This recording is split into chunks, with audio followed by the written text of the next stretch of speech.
Good morning. आप सबका educational platform Gurukul bye विकास में स्वागत है। तो हम डिस्कस करने वाले हैं आज इम्पोर्टेंट करंट अफेयर जो हमारे एग्ज़ाम के लिए महत्वपूर्ण हैं। तो दोस्तों शुरू करते हैं और प्रीवियस डे के रिवीजन के साथ शुरू करते हैं अपना सेशन। चलिए, हाल ही में किसने नौसेना प्रमुख का पदभार संभाला है? तो नौसेना प्रमुख का पदभार संभाला है दिनेश त्रिपाठी जी ने। स्पेशल ओलंपिक भारत के कार्यकारी निदेशक के रूप में किसे नियुक्त किया गया है? तो वीके महेंद्रू जी को नियुक्त किया गया है। इंडियन वैक्सीन मैन्युफैक्चरर्स एसोसिएशन के नए अध्यक्ष कौन बने हैं?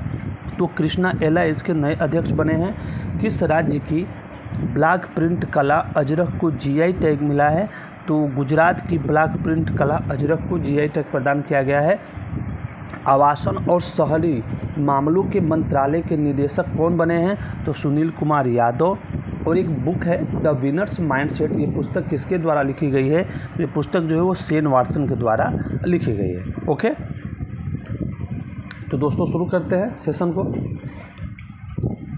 हाल ही में भारतीय सेना और पुतिन बालन ग्रुप द्वारा कहाँ पर देश के पहले संविधान उद्यान का उद्घाटन किया गया? तो दोस्तों देश के पहले संविधान उद्यान का उद्घाटन जो है वो पुणे में किया गया है। कहाँ पे किया गया है? तो पुणे में किया गया है। देखिए ये है हमारा पहला संविधान उद्यान। भारतीय सेना और पुतिन बालन ग्रुप द्वारा पुणे में देश के पहले संविधान उद्यान का उद्घाटन किया गया। ये उद्घाटन किसके द्वारा किया गया? तो उद्घाटन जो है लेफ्टिनेंट जनरल अजय कुमार द्वारा किया गया। और इसके अध्यक्ष कौन हैं? यानी कि पुतिन बालन ग्रुप के अध्यक्ष कौन हैं? तो इसके अध्यक्ष जो है स्वयं पुतिन बालन जी ही है। आखिर ये संविधान गार्डन है क्या? तो ये क्या है, देखिए इसके बारे में जान लेते हैं। लश्कर बाग में बने इस संविधान गार्डन में भारतीय संसद की प्रतिकृति पर राज चिन्ह वाले 3 सिंहों की प्रतिकृति है। इस पर संविधान लगाया गया है। साथ ही गार्डन परिसर में संविधान के नागरिकों के 11 कर्तव्यों की जानकारी भी दी गई। ओके, ठीक है, आगे देखते हैं। अगला क्वेश्चन है, हाल ही में उत्तर प्रदेश के किस जिले में 8 रेलवे स्टेशनों के नाम को बदलने की मंजूरी प्रदान की गई है? तो यूपी का अमेठी जिला है जहां पर वहां के 8 रेलवे स्टेशन के नामों को बदलने की मंजूरी जो है वो प्रदान की गई है। ठीक है, देख लेते हैं वो कौन कौन से नाम है। फुर्सतगंज रेलवे स्टेशन, इसका नाम बदलकर हो जाएगा तपेश्वर नाथ धाम। वारिसगंज रेलवे स्टेशन अमर शहीद भाले सुल्तान हो जाएगा। अकबरगंज का नाम बदलकर हो जाएगा माँ अरोहवा भवानी धाम। निहालगढ़ का नाम बदल के क्या किया गया है? महाराजा बिजली पासी। मिसरौली रेलवे स्टेशन का नाम बदलकर कर दिया गया है माँ कालिकन धाम। बनी का नाम बदलकर कर दिया गया है स्वामी परमहंस। ये सभी धार्मिक नामों पर ही है। जायस, इसका नाम बदल के कर दिया गया है गुरु गोरखनाथ। और कासिमपुर हाल्ट का नाम बदल कर दिया गया है जायस सिटी। ओके, तो ये 8 बदले हुए नाम हैं, इसे एक पर ध्यान में रखते हुए चलिएगा। ओके, अगला क्वेश्चन, हाल ही में किसे ब्रिटिश वन्यजीव चैरिटी गोल्ड अवार्ड से सम्मानित किया गया है? तो दोस्तों डॉक्टर पूर्णिमा देवी को वन्यजीव चैरिटी गोल्ड अवार्ड से सम्मानित किया गया है। ओके, देखिए असम की रहने वाली जीव विज्ञानी डॉक्टर पूर्णिमा देवी वर्मन को ब्रिटिश वन्यजीव चैरिटी अवार्ड से सम्मानित किया गया है। ये सम्मान उन्हें क्यों प्रदान किया गया ये भी जान लेते हैं। हरगिला पक्षी और उसके वेटलैंड निवास के संरक्षण की दिशा में कार्य किए गए प्रयासों के लिए सम्मान प्रदान किया गया। किस लिए प्रदान किया गया? तो हरगिल पक्षी और उसके वेटलैंड निवास के संरक्षण की दिशा में किए गए कार्यों के लिए। ठीक है, ये अवार्ड उन्हें कहाँ प्रदान किया गया? तो लंदन में रॉयल जियोग्राफिकल समिति पुरस्कार समारोह में व्हिटली एंड फॉर नेचर से ब्रिटिश पाउंड का व्हिटली गोल्ड अवार्ड इन्हें प्रदान किया गया है। ओके, ठीक, अगला क्वेश्चन है, OECD के नवीनतम आर्थिक आउटलुक के अनुसार 2023-24 में भारत की अर्थव्यवस्था कितने % तक रहने का अनुमान है? तो OECD के आंकड़ों के अनुसार जो है 2023-24 के लिए भारत की अर्थव्यवस्था जो है, यानी कि ऑप्शन नंबर ए 7.8% तक हमारा रहने का अनुमान OECD के द्वारा जारी किया गया। यानी हमारी अर्थव्यवस्था जो है वो 7.8% की परसेंट से वो बढ़ेगी। ओके, देखिए भारतीय अर्थव्यवस्था को लेकर OECD का अनुमान वित्त वर्ष 2023-24 में भारत की अर्थव्यवस्था के 7.8% से बढ़ने के अनुमान है, और अगले 2 वित्त वर्ष के दौरान जो ये आर्थिक विकास दर जो है ना वो 6.6% रहने का भी अनुमान लगाया गया है। ठीक है, इसका फुल फॉर्म देख लेते हैं। OECD का organisation for economic cooperation and development. याद रखिएगा, ये जो लेटेस्ट न्यूज़ के फुल फॉर्म है ये पूछ दिया करते हैं, तो फुल फॉर्म हो जाएगा OECD का organisation for economic cooperation and development. इसका मुख्यालय कहाँ पे है? पेरिस में है। OECD क्या है? तो OECD 37 सदस्य देशों का एक समूह है जो कार्य क्या करता है, जो आर्थिक और सामाजिक नीति पर चर्चा करता है। OECD कितने सदस्य देशों का समूह है? तो OECD जो है एक 37 सदस्य देशों का समूह है। अगला क्वेश्चन है, हाल ही में पेटीएम मनी का नया CEO किसे नियुक्त किया गया है? पेटीएम मनी का नया CEO वो नियुक्त किया गया है राकेश सिंह को। किसे नियुक्त किया गया है? राकेश सिंह को नियुक्त किया गया है, और उन्होंने वरुण श्रीधर की जगह पे उन्हें पेटीएम मनी का नया CEO नियुक्त किया गया है। ठीक है, पेटीएम मनी का नया CEO राकेश शर्मा को नियुक्त किया गया है, और वह वरुण श्रीधर का स्थान उन्होंने लिया है। पेटीएम मनी का मुख्यालय कहाँ है? तो पेटीएम मनी का मुख्यालय जो है वो बेंगलुरु में है। ठीक है, कुछ इम्पोर्टेंट नियुक्तियाँ हैं, उन्हें हम देख लेते हैं। चलिए, जय श्री दास वर्मा कौन है? ये फिक्की लेडीज ऑर्गेनाइजेशन की अध्यक्ष है। ठीक है, JS तुलुका कौन है? JS तुलुका जो है वो कांगो की पहली महिला प्रधानमंत्री है। शेफाली शरण कौन है? तो शेफाली शरण जो है वो PIB की प्रधान महानिदेशक हैं। अब्देल फतह अल सीसी कौन है? अब्देल फतह अल सीसी मिस्र के राष्ट्रपति हैं, और तीसरी बार इन्हें मिस्र का राष्ट्रपति नियुक्त किया गया है।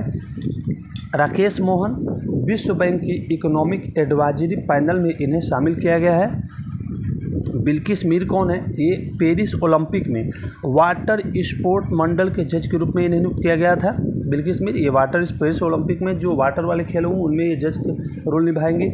श्रीनिवास पिल्लई कौन है? विप्रो के CEO हैं। और मनोज पांडा जो है ये 16वें वित्त आयोग के सदस्य हैं, और वित्त आयोग के अध्यक्ष इस बार कौन है? अरविंद पनगड़िया 16वें वित्त आयोग के अध्यक्ष भी हैं। ओके, तो ये इंपॉर्टेंट नियुक्तियाँ थी, हम इन्हें ध्यान में रखते हुए चलेंगे, और आपको टोटल नियुक्तियाँ इस तरह से रिवाइज करा दी जाएंगी। अगला क्वेश्चन है, हाल ही में किसे लंदन विश्वविद्यालय द्वारा डॉक्टरेट की उपाधि से सम्मानित किया गया है? तो दोस्तों लंदन विश्वविद्यालय द्वारा जो है श्रावणी बसु को जो है वो डॉक्टरेट की उपाधि से जो है वो सम्मानित किया गया है। देखिए, कोलकाता में जन्मी इतिहासकार लेखिका को साहित्य एवं साझा ब्रिटिश भारतीय इतिहास के अध्ययन के क्षेत्र में योगदान के लिए यह पुरस्कार दिया गया। याद रखिए, उन्हें यह पुरस्कार क्यों दिया गया? तो उन्हें यह पुरस्कार जो है साहित्य एवं साझा ब्रिटिश भारतीय इतिहास के अध्ययन के क्षेत्र में, किस क्षेत्र में? तो साहित्य एवं साझा ब्रिटिश भारतीय इतिहास के अध्ययन के क्षेत्र में योगदान के लिए पुरस्कार दिया गया। उन्हें ये पुरस्कार किसने प्रदान किया? तो ये पुरस्कार जो है वो किंग चार्ल्स तृतीय की बहन प्रिंस एनी ने वहाँ के विश्वविद्यालय के कुलपति के तौर पर उन्हें ये पुरस्कार प्रदान किया है। किसके लिए पुरस्कार दिया गया? हमने देखा किसने प्रदान किया, तो चार्ल्स तृतीय की बहन प्रिंस एनी ने प्रदान किया। ठीक है, अब देखिए श्रावणी बासु द्वारा प्रसिद्ध जीवनी संबंधी 2 पुस्तकें हैं, याद रखिएगा, हो सकता है कि एग्जाम में हमसे पूछ दे। बासु द्वारा लिखी गई प्रसिद्ध जीवनी संबंधी पुस्तिका है spy princess, the life of Noor Inayat Khan, और दूसरी पुस्तक है श्रावणी बासु द्वारा लिखी गई विक्टोरिया और Abdul, the true story of the queen's confidant. ठीक है, ये 2 बुक हैं, याद रखिएगा, श्रावणी बसु द्वारा लिखी गई और उन्हें पुरस्कार दिया गया डॉक्टरेट की। ये 3 यहाँ से करंट अफेयर है, तीनों याद रखिएगा। ओके, अगला देखते हैं। NPCI ने UPI की तरह भुगतान प्रणाली बनाने के लिए किस बैंक के साथ समझौता किया है? NPCI जो है UPI की तरह भुगतान प्रणाली बनाने के लिए किस बैंक के साथ समझौता किया है? तो देखिए, बैंक ऑफ नामीबिया, NPCI ने बैंक ऑफ नामीबिया के साथ समझौता किया है ताकि यूपी की तरह त्वरित लेन देन प्रणाली जो है वहाँ पे भी विकसित की जाए। देखिए, NPCI का पहले हम फुल फॉर्म देख लेते हैं। ये फुल फॉर्म है उसका, national payment corporation of India. क्या है? National payment corporation of India. NPCI ने नामीबिया के लिए UPI जैसी त्वरित भुगतान प्रणाली विकसित करने में सहायता के लिए बैंक ऑफ नामीबिया के साथ समझौता किया है। NPCI के CEO कौन है?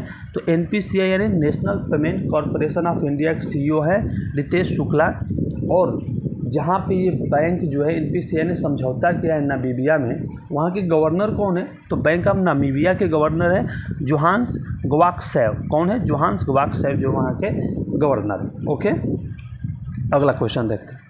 अगला क्वेश्चन है, हाल ही में साउथ अफ्रीका और USA ने किस भारतीय डेयरी कंपनी को T20 वर्ल्ड कप के लिए अपना स्पॉन्सर नियुक्त किया है? तो किसे अपना स्पॉन्सर बनाया है? तो अमूल डेयरी को।